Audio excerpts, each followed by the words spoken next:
உலக மக்களே வணக்கம். தமிழ்நாட்டு மக்களே, அதிமுகவுக்கும் திமுகவுக்கும் போட்டி. சரிங்களா? நம்ம அதிகமாக பேச வேணாம், தமிழ்நாட்டுக்குள்ளே பேசுவோம். திமுக ரவுடியே எதுக்கணும்ல, அப்போ அதிமுக ரவுடிகளை உருவாக்குது. சரிங்களா? அப்புறம் அதிமுக ரவுடியில் எதுக்கணும்ல, அதுக்கு திமுக ரவுடிகளை உருவாக்குது. உங்களுக்குள்ள பிரச்சனை. சரிங்களா? இந்த ரவுடிங்க எப்படின்னா, இவங்களுக்குள்ள மோதுறது இருக்கு. அடுத்து இந்த நெல்லுக்கு பாயிற தண்ணி பில்லுக்கு பாயணும்ல, அந்த மாதிரி இந்த ரவுடிங்க பில்லுக்கு தண்ணியை பாய்ச்சிடுறாங்க.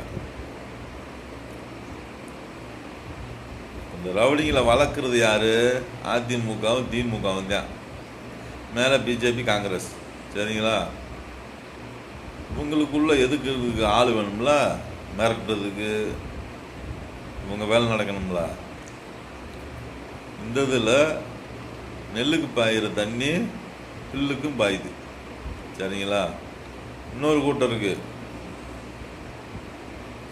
ஒரு 40-50 வண்டி அரசியல்வாதியை போலீஸ்கிட்ட மாட்டிருக்கு. ஒரிஜினல் போலீஸ்கிட்ட இல்லை, அரசியல்வாதி போலீஸ்கிட்ட மாட்டிருக்கு. அந்த வண்டி பூரா எப்படின்னா, திருட்டு வண்டி, கஞ்சா களவாண்டுருவேன், போதைப்பொருள் களவாண்டுருவேன், 3 சீட்டு வேலை பார்க்குருவேன். இப்படி வண்டியாக ஒரு 50 வண்டி அரசியல்வாதியை போலீஸ்கிட்ட மாட்டிருக்கு. அந்த வண்டியை வச்சுக்கிட்டு என்ன ஒரு 10-15 வருஷமாக தொல்லை கொடுக்குறது. பார்த்தீங்களா?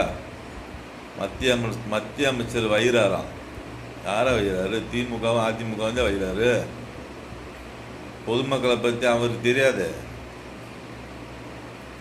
பொதுமக்களை பற்றி மத்திய அமைச்சருக்கு என்ன தெரியும்?